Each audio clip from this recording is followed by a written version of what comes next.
D'une part, le sujet de étrangère ne fut jamais un sujet primordial dans l'histoire des débats précédents.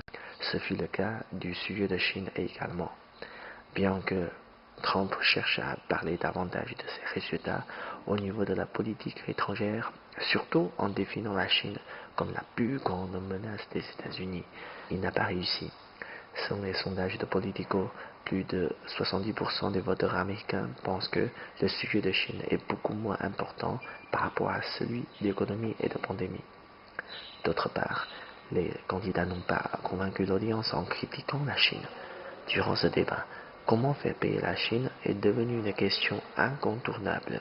Selon Biden, la Chine devrait respecter la règle internationale dans tous les domaines et les États-Unis lui demanderaient en rassemblant les alliés européens. Tandis que Trump se vendait comme un vainqueur qui faisait déjà payer une dizaine de milliards de taxes douanières à la Chine. Cependant, ces argumentations ne sont pas convaincantes pour les raisons suivantes.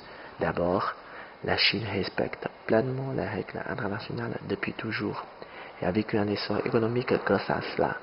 Alors ce sont plutôt les États-Unis qui se sont retirés des organisations internationales et des traités multilatéraux.